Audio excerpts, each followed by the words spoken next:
Okay, y'all, so let's talk about this. So we can go back to the 135-pound division. And I've seen this picture before. I've made mentions of it, or a mention of it in the previous video. But one of the things that I found to be really insulting, and this is one of the reasons that these things continue to happen, is the acceptance of the BS. Like example, you have a photo and it has Sugar Ray Leonard, Marvin Hagler, Roberto Duran, and Thomas Hearns. Underneath, there's a picture of Shakur Stevenson, Keyshawn Davis, Tank Davis, and Devin Haney. Now, out of everybody in that second list, I give Devin Haney the most props, the most credit, because Devin was at least trying to get the fights to happen when these other fighters were making excuses to not fight him. Well, and they're all in the same weight class. Now, that being the case, if you take Marvin Hagler out of the picture, you still have Hearns, Leonard, and Duran. Now, me personally, I also throw Benitez in that equation. I know they call it the Four Kings, but still in all, I put Benitez in that equation. You could even put Pepino Cuevas in that. Well, I'd put him under those five, but definitely I put Wilfredo Benitez in there as well. All right, case in point, all of them went up, with the exception of Benitez and not Pepino Cuevas, but the other three, Leonard, Hearns, and Duran, they went up to 160 and fought Hagler. Not at catch weight, okay? They went up and fought Hagler, all of them. Roberto Duran came all the way from lightweight. And the fact is, when Devin Haney was at 135, along with Shakur, along with Teofimo Lopez, Ryan Garcia, all of them. Matter of fact, Shakur wasn't even there yet. Shakur was a weight class lower. But bottom line is, when he was there with Tank, Teofimo, Ryan, Raleigh Romero, when he was there with them, Raleigh was trying to, get the spot there. Nobody took Raleigh serious. People started to like Raleigh because of antics, not because of what he's done in the ring. Before he fought Tank Davis, people was clowning Raleigh, saying that this guy's a hype job, he's overrated, he's a bum. They were saying all these things about him. Then he starts talking and running his mouth, and all of a sudden, people starts to like Raleigh. This is how it happened. And then, and what ends up happening is, he finally gets in there with Tank, and people actually thought he was going to win. Now, this is where they were. People literally was thinking, like, I think this guy going to wind up beating Tank, man. And they talking about his power and all this stuff. Okay, so what ends up happening is he goes in and he gets knocked out. And he made excuses. I mean, the dumbest thing is for somebody to get knocked out like he did and say, only thing that happened was he caught me with a good shot. Okay. That's exactly what happened. He caught you with a good shot, and you were on Bambi legs and you couldn't continue. What the hell do you mean? All that happened is he caught me with a good shot. Then he tells you he won every single round up until that point. Well, I didn't see it that way, but even still, we've seen plenty of times where someone was way ahead. I mean, hell, Michael Nunn, one of the best to ever do it. This guy was he was outboxing James Toney. James Toney needed a knockout to win. You know what? Case in point, James Toney got the knockout. There was never a rematch. But at the end of the day, and Nunn wanted the rematch, but it never happened. But regardless, he got the knockout. So to say, well, the only thing that happened was, I mean, how many times have we seen Deontay Wilder get outboxed, completely outclassed, losing every round, then score the knockout? All that matters is that you get the knockout. How people rank you, well, without bias and using some common sense, people should all pretty much be on the same page of an understanding. But, anything that's an opinion is subjective. Facts are subjective to people. Facts aren't subjective, but to a lot of people, they think they are. Because they don't know what facts are. They don't know the difference between facts and opinions. But in my opinion, that 135-pound, that was a disgrace to boxing, that you had all of those guys at the same time. And none of them wanted to fight Devin. They made excuses, calling him boring. Nobody wants to see him. Oh, that guy's boring. I'll never fight that guy. Then you had Rolly Romero say him, Tiafimo, and Ryan are going to fight each other, but at 147. And this was years before it happened. And then now he beat Ryan. Now he's about to fight Tiafimo. So, people do what they want to do. Even if you want to fight, the network's got to want the fight. The people got to want the fight. And it's funny how those fights come into fruition. Raleigh versus that. I don't care for that fight. I'm not even going to cover that fight. But bottom line is,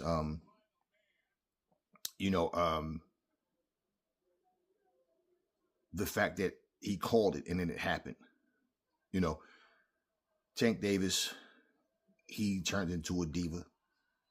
All the top guys, he getting his feelings when somebody bring their names up. Like, he don't have to fight them. I don't need them. Y'all should just be glad to see me fight regardless to who I fight. That's the mentality that people have now. So that comparison, it's a joke. It's an actual joke. But it's a disgrace, because what happens with people, see, here's the problem with fans, is fans don't know how to separate reality from fantasy. And also, you don't know when you're being disrespected. It's like somebody inviting you over for sex and you get there and it's sour, sweaty, nasty, stinky, didn't bathe. You'd feel highly disrespected. You'd curse them out and you'd leave and you'd never come back. These fighters who sit there and, we put our life on the line. Wait a minute, puss. You chose this profession.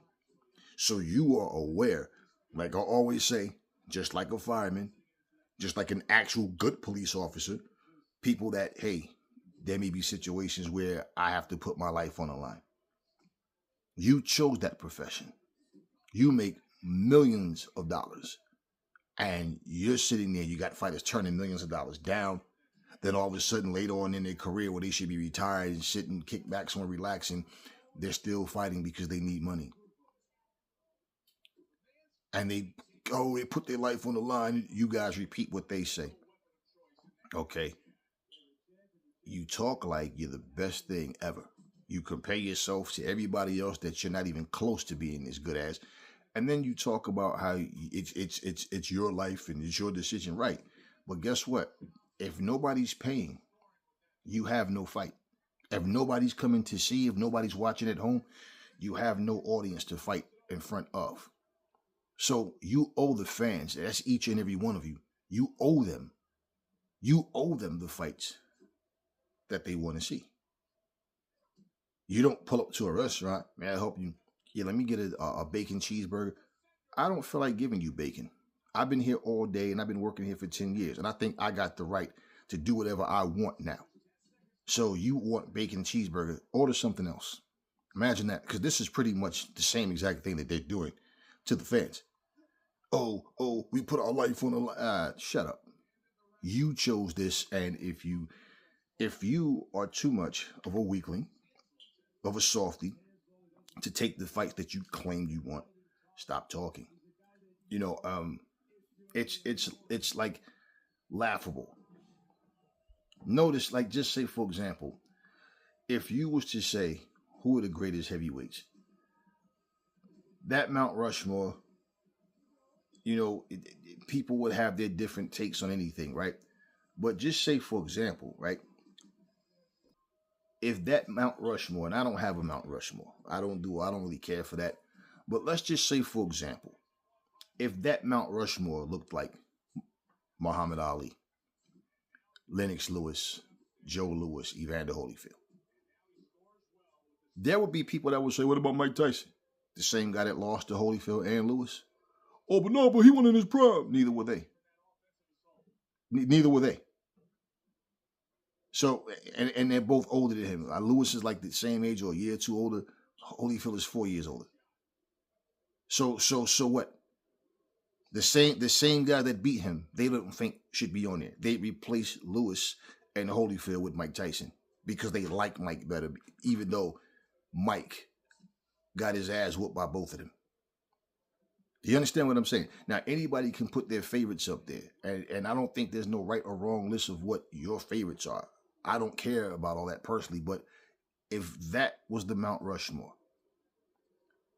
you know, it would always be somebody saying, but what about this guy and that guy, right? However, you put a Mount Rushmore and you look at each one of those fighters and say, example, Mike Tyson had more popularity at one point. Mike was seen as this unstoppable force, right? But look at his competition, right? And don't get me wrong, Mike fought who was there, you know, in the 80s. 90s was different. And he went to jail and came back. It was a different thing. The Holyfields, the Riddick Bowes, the Lennox Lewises, the George Foremans, people like that, the Ray Mercers, the David Tours, the Ike Ibeabuchis, Tommy Morrisons. There were so many people that he could have fought that he didn't fight. But Holyfield, look at his resume. So this guy is out here fighting everybody. Holyfield is out here, he's out here getting it done. And people treated Riddick Bowe, just say for example, and Holyfield, like, you could say Lennox Lewis as well, but they treated them the way they did people, Tupac and Biggie when they died. Like every other rapper was just an excuse. There was no other good rappers. It was just Big and Pac. The only reason this person is getting shine because Big and Pac not here. And I'm like, listen to this, you evil motherfuckers, man. You got to tear somebody down just to build somebody else up. So it bothers you that somebody else out there is headlining and that person is getting the spotlight. Big and Pac are no longer here. So basically, I mean, even in looking at that, you can see the slave mentality of people. What are you pissed off for? So you don't want to see Method Man shine. You don't want to see, anybody else shine because Big and Pac is not here. Only reason Jay-Z, fuck Jay-Z, but the only reason Jay-Z shining is because Big and Pac ain't. I'm like, wow. You got people in 2026 talking about if Big and Pac was here, they still be number one. Like, okay, whatever. Foolishness, y'all. And when it comes to boxing, you see the same things happening where you got people who are not as good as they say they are, or they're not backing up the talk.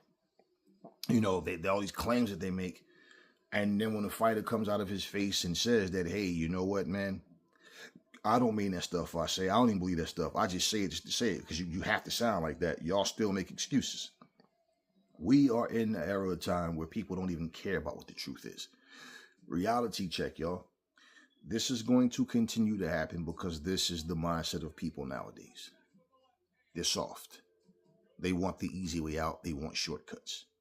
And what's been provided for them is platforms. Just like example, I don't care how much you like Usyk, but when he fought this kickboxer, out of nowhere, like, how did this kickboxer earn this?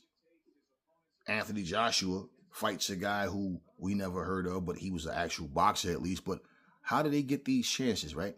Well, for AJ, you can say this was a comeback fight. And AJ didn't look so good in that fight in the first round, right? It's a fight, things happen. But looking at who this guy is and the fact that AJ had trouble with him, hey, I mean, he got the knockout though, right? Well, let's just be real.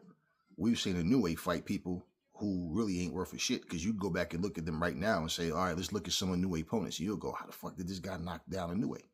And Inoue got up but didn't knock them out in the second round. Took him longer than 2 rounds. But Inoue's he's a warrior. He has heart for getting back up. You can't sleep on nobody in that ring. See, that's the details people will go into to speak up for somebody that they like. But when somebody they don't care about, they'll make all these excuses. They'll just, he just lost. He's a bum. He's this and that. Now, true, I agree.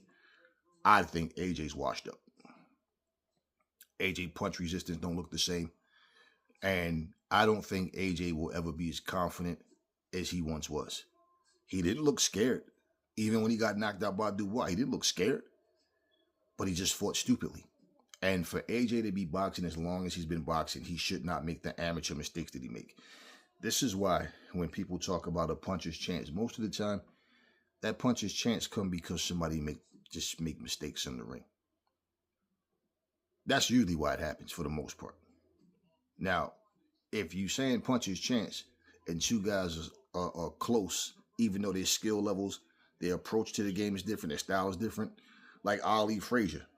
If you were to say Frazier got a puncher's chance, then you sound stupid because Frazier was a bad motherfucker, okay? Ali wasn't the same person after his 3.5 years. But he came back and he was who he was. He was still great enough to go, and he was still a great fighter, still was one of the greatest, and still showed that, hey, he's that guy. But he wasn't the same fighter skill-wise. You could see he wasn't the same. He wasn't even close to what he was before he went away. He wasn't even close to that.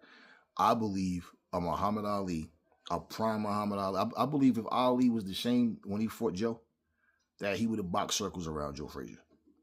The same way I think he'd have boxed circles around Mike Tyson and anybody else. That version of Ali. But, I can't stick to that. Just that. I got to look. So when somebody resort to saying a prime Tyson, then I'll say a prime Ali. But overall, no, we got to look at their whole career. And he showed greatness. Joe Frazier showed greatness. So you don't say a puncher's chance by a guy like him. You use a puncher's chance to somebody like Deontay Wilder. Maybe he can land a shot and get the guy. Maybe. Yeah. Not guaranteed. Because just say, for example, how many of y'all thought that Joseph Parker was going to beat Wilder? Everybody was just saying just how bad he was going to knock Joseph Parker out. That's all it came down to. And when he went in there and he got beat up, people couldn't figure it out. Then they started saying he was old, but he continued to fight. Oh, he should just retire. He was hesitant to fight against Zhang, but they was talking so much shit and all this overconfident stuff and comparing himself to Muhammad Ali. Remember, Malik Scott said Deontay Wilder is 10 times better than Muhammad Ali. Yeah, okay. And pretty much, yeah, so I guess Joseph Parker and Zhang would have beat Ali too. But at the end of the day, he goes and then he gets knocked out by Zhang. He comes back and fight a guy ranked 238. And when he was champion, he was doing the same thing, fighting guys ranked 300, 400, 500 while he was champion. Oh, but you got to understand, he didn't have a law. Oh, stop it. Excuses. This is what's wrong with this generation. The fighters want shortcuts and they're full of excuses, and the fans support them on it. You should never in your life, honestly. I respect Usyk as a fighter, but Usyk, I don't see him the same as I see Holyfield or Ali either, or none of them. No. To this generation, yeah, he's the best of his era, and that's the only thing that really matters. It has nothing to do with anything else. But people love to compare. Stop with the comparisons, man. Let's just be real. You should not look at any fighter from this generation and compare them to any of the old-time greats, to be honest with you. And the few exceptions that I think, could have went and made a good fight, somebody like Terrence Crawford, but I think he would have put up a good fight until he got, I don't see him beating Ray Leonard. I don't see him beating Thomas Hearns. I don't see him beating Marvin Hagler. I don't see him beating Duran. And people, but Ray Leonard was a slick body. Okay, Ray Leonard and Crawford are two type of boxers. Crawford don't have the foot speed or the movement that Ray Leonard has. Crawford is no sugar Ray Leonard, y'all. And I'm not saying it to knock the dude. I'm just flat out. He's no Sugar Ray. He's none of those guys. For this generation, he's not Floyd Mayweather. Plain and simple. These dudes, that bottom line, I respect the fact that Crawford wanted the fights. And he came to fight. But when you take those four people and you talk about pound for pound greats, all-time greats, you can't bring up no goddamn Shakur Stevenson, Tank Davis, or no Keyshawn Davis. None of them. Devin Haney still has work to do, but Devin Haney, to me, I give him more respect, more props than the rest of them dudes and the rest of his peers. But y'all got to stop with this, man. You take fighters that had a career of putting in work and grinding, then you take some guys who gain some popularity, talk a lot of shit, and get popular through social media, and then all of a sudden, you guys are comparing them to all-time greats. Why do y'all think they keep doing what they're doing? Because you guys keep supporting their nonsense. So to them, I'm just going to keep talking my shit. Like Keyshawn said, you got to sound like that, though. Why? Why do you have to sound in a way that your actions are the complete opposite of? Bunch of Milli Vanilli ass motherfuckers out there, huh? Your lips are moving, but you're not saying nothing. So at the end of the day, I think that comparison is insulting. And I don't see a change happening because nobody cares. See, Turkey Al Sheikh, I want to explain to y'all what Turkey Al Sheikh did. Turkey Al Sheikh came in, he was putting cards together. Like the first 2 or 3 cards, was solid. And then when he did that whole invitation only, and they had those fights when you saw, Haney bounced back for the first time and Ryan got his ass beat by Raleigh. Like, look at the fights he put together and look at everything after that. Let's look at everything after that. Old school fighters like Roy Jones looking at the spectacle going, man, we ain't had nothing like this when I was, man. Come on, man. Look at this. And I got to put that Times Square performance on, man. You know what I'm saying? He's saying all, but look at it. Look at what's happening now. Turkey Al Sheikh, whether he had this plan all along or whether he had a particular vision at the time and then somewhere it just changed, Turkey Al Sheikh is a dictator and he's all about putting together what he wants to put together. And the fact that if you look at, how he conduct business, like I said, going over there telling fighters, I need you to win, or you're down on the scorecard, like stuff like that. That's come on. That's no class whatsoever, man. At the end of the day, when I look at that and I look at what he's doing, they're all about spectacles. I want to maximize my money. Plain and simple. I'm going to give you whatever I want to give you. Remember, when he had Crawford versus Canelo, he said just to have that fight alone, he said that fight alone is worth the price. You don't have to have a good undercard when you got Crawford versus Canelo. This is what Turkey said. And then we had that one-sided ass kicking. Wasn't a great fight. It was a great performance by Terrence Crawford. It wasn't a great fight. But that's the words that Turkey said. So in other words, I'm giving you a gift. And I'm not charging you what I really should charge you.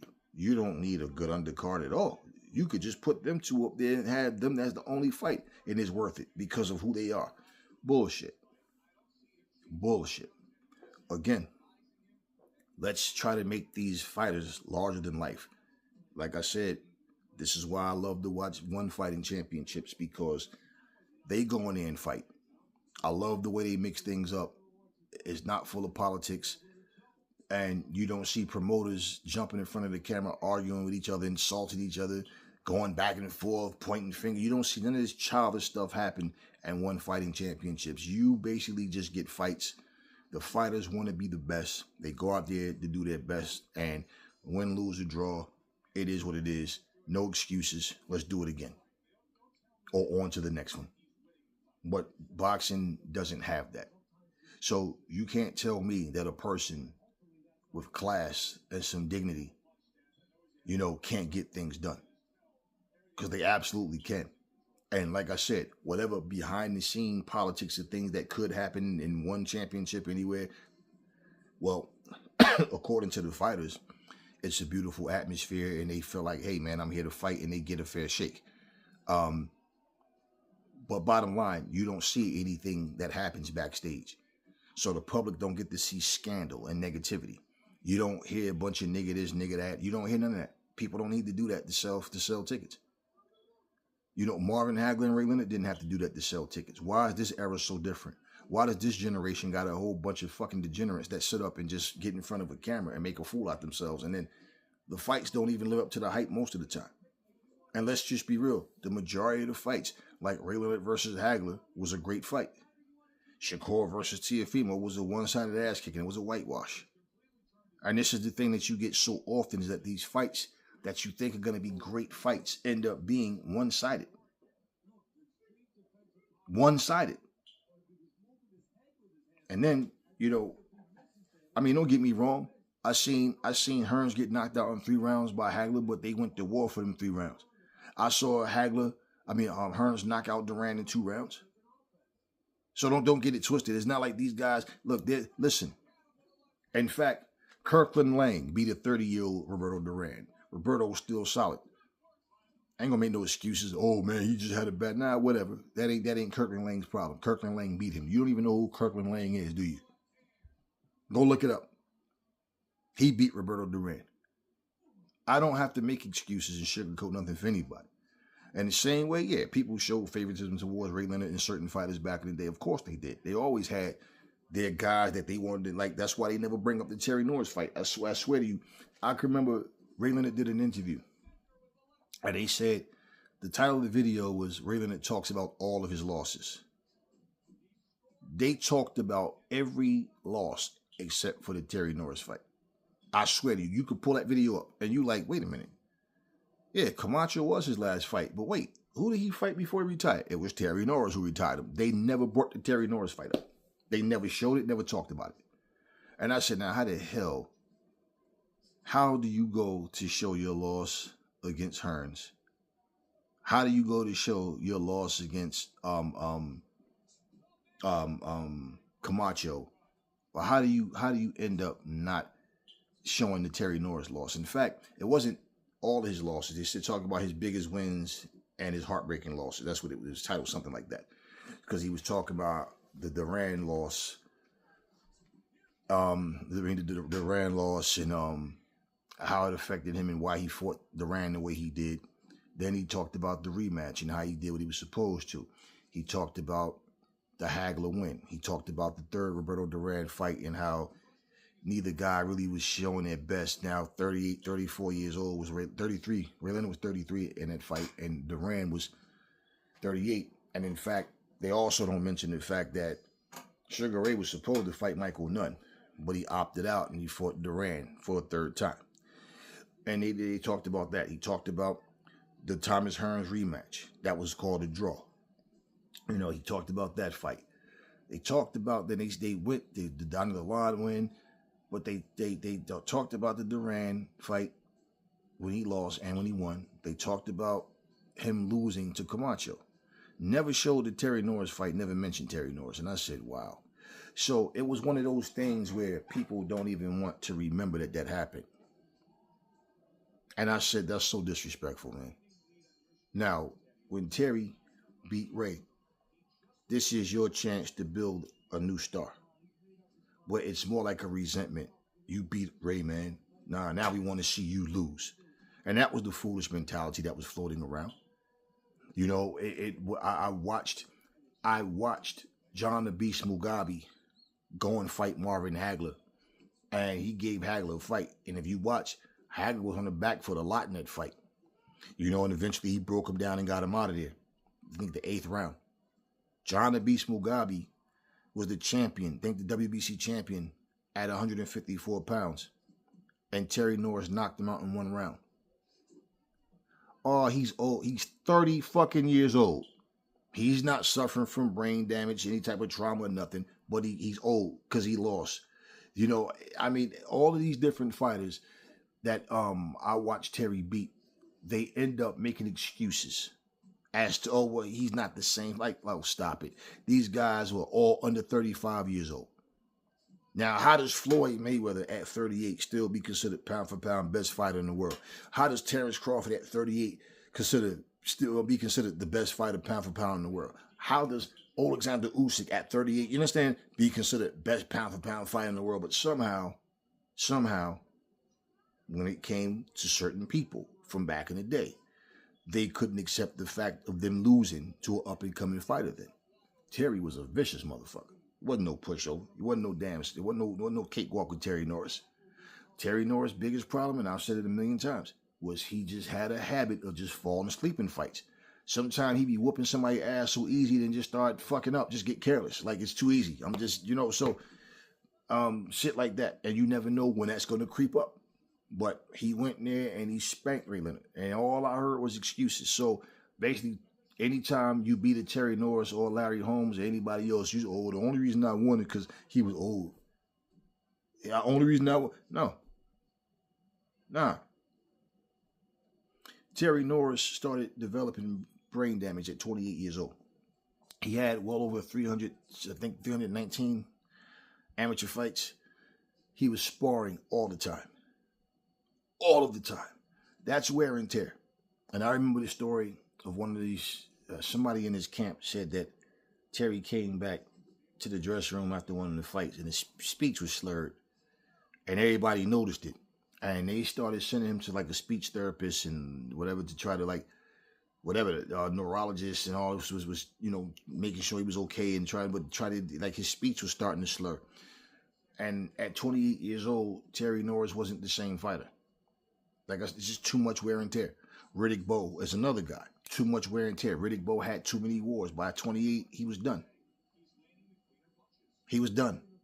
Riddick Bowe was finished at 28 years old. And this happens. That wasn't the case with Ray Leonard.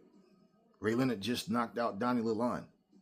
Then he went, he was supposed to fight Michael Nunn. And I remember when they were interviewing Ray Leonard, they asked him about fighting Chavez. And he kind of undermined Chavez. They asked him about fighting Pernell. He said, it's a joke. He's too small. That's what Ray Leonard said. And basically, they came to no resolution of who he's going to fight. And the next thing we know, he ends up fighting against Duran. But they were negotiating with Nunn. And it was a verbal done deal that, hey, they were supposed to fight each other. Yeah, we're going to make it happen. Ray Leonard seen what happened when Frank Tate got destroyed by Nunn. And I think Ray was like, you know what, let me stay away from this motherfucker. This motherfucker's tall. Michael Nunn like 6'1", fighting at 160 pounds, right? So, you know what I mean? It's like Hearns all over again, and he's a southpaw. You know what I mean? And a great boxer. Well, what he did, like I said, is he fought Duran. Now, after that, he goes and he fights against Terry Norris. Ray Leonard said, I needed a test. And when I watch Terry reminds me of me. And I feel like this will bring the best out of me. This guy is phenomenal, right? Well, he went, and the difference is him and Terry around the same height, so he wouldn't have to worry about the height difference and all or whatever. But, and Ray was still fast. You watch that fight, you can see Ray he was still Ray. It's the same Ray that went and beat Donnie Lalonde. He was still Ray, but somehow he was old when he fought, Terry. But bottom line is, he fought Terry. Now, the people didn't think Terry was going to win. They thought Ray's experience was going to be too much. And, the people, Ray took him serious, but the people, oh, Ray's going to do this. He's too experienced. Look at the height difference between him and Lalonde and this and that. And, Ray knows how to come back. And Terry just don't have the experience. He's an explosive, young, exciting fighter, but this and this and that. The same type of stuff they were saying when it came to Tio versus Lomachenko. And Terry went and he tore Ray's ass up. Now, I'm not pointing the finger at Ray for anything. Now, like I said, he didn't fight Nunn. I don't think Ray would have beat Michael Nunn. I would have picked Michael Nunn to win that fight. And I looked at Michael Nunn's height, his reach, just his boxing ability overall, and I'm like, nah. I think he beats Ray Leonard. I think Ray Leonard thought that as well. Ray Leonard was up and down in weight. But when he would go up and down, he would fight a champion or fight, one of the best people. He's not just going up in weight to fight bums. So you understand, his movements was even different. So even if you avoided a tough fighter to fight another tough fighter that you felt was more equal, it's like, example, and let's be real.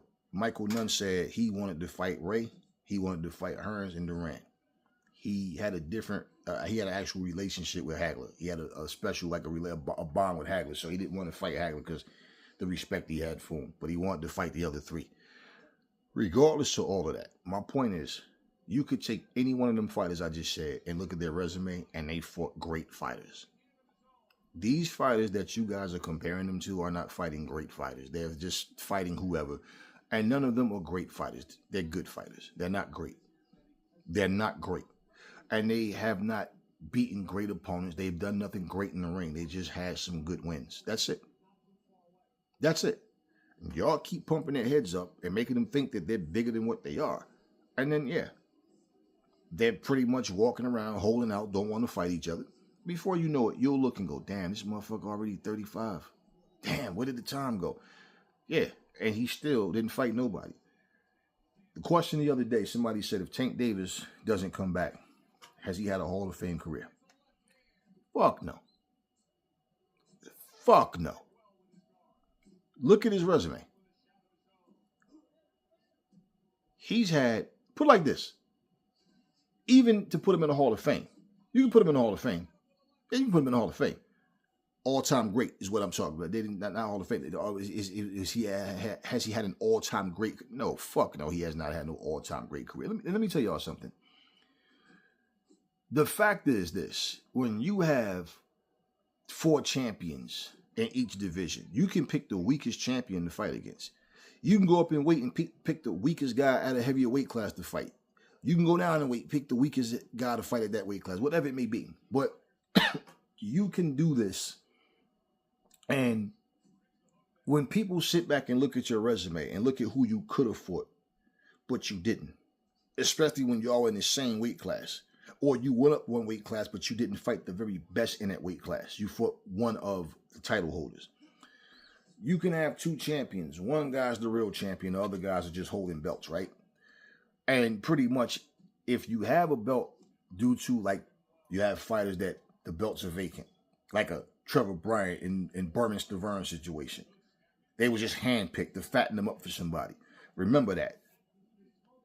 Dubois had got beaten by Joe Joyce, but Dubois was selected to get a WBA regular title shot against Trevor Bryant because he beat Berman Stavern. Now, how does the winner not get the shot, but the loser does? It's about leverage. And they pulled strings for him, and he got a bullshit title shot, and he won that belt. So we know that those things happen. But this glass ceiling shit, man, man. It's just why I like when Riddick Bowe threw the belt, the WBC belt, in the trash, and people were saying, oh, Lennox Lewis, he didn't even fight nobody for the... Okay, but Riddick Bowe wouldn't fight Lennox Lewis for whatever reason. I don't know why he didn't fight him. They fought in the amateurs, but I don't know why he didn't fight him. He threw the belt away. What did that do for him, though? What did it do for him? He personally didn't like Lennox Lewis, and I don't know why. He hated Lennox Lewis. A couple years ago, him and Lewis met up at some function, and Riddick Bowe came to him and said that he wanted to make peace. There's no reason for them to be enemies or whatever. But Bowe was the one who started all of that shit. So all that, nonsense. So there's always been bullshit that went on one way or another. I didn't respect when he threw the belt away. Just fight Lennox Lewis, man. Fight him. But this was more of a personal thing. I don't, fuck him. They ain't gonna force me to, fight the guy, man. Anyways, listen, y'all. When it comes to this fight game, but again, look at Riddick Bowe's resume. This is the point of what I'm saying. Look at the man's resume. When it comes to these fighters that we're talking about today, they don't care about legacy.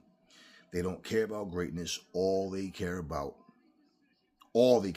is how much money they can make and how long they can bamboozle you to keep giving them your money. Because pretty much that's exactly what's happening. So whether you want to see them win or you want to see them lose, the point is you want to see them. And this is why they're doing what they're doing. Again, you keep bringing these names up and you keep going out supporting what they're doing, and then they jumping in front of cameras acting really arrogant. Like, yeah, I said it. Yeah. No, I'm not going to fight that motherfucker. I don't care. I don't have to fight him. I don't need him. Every time you hear that, just know their actions are going to exemplify what they said. I don't need him. So pretty much it's your choice how you spend your money. But to compare these guys to the generation of old, and the comparisons, the stories I'm telling you is because what I'm saying is even when you take ill-advised decisions that these fighters made, still in all, their careers are far more accomplished than these guys. The names that they fought, okay? The quality opponents versus what these guys are doing now. This is a disgrace. This is an absolute disgrace. Anyway, that's all I got for you guys. Catch you guys on the next video.